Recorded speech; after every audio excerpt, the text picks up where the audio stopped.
Welcome to Wizard.com. This is Ashwini, Maths Tutor. Our question is, what is the last digit of a number which is divisible by 10? By divisibility test of 10, if a number ends in a 0, it is divisible by 10. Also, if a number is divisible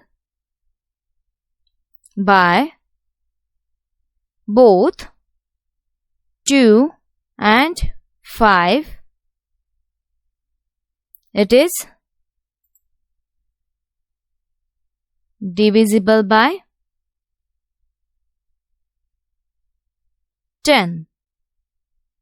Hence, any number divisible by 10 will have 0 as its last digit.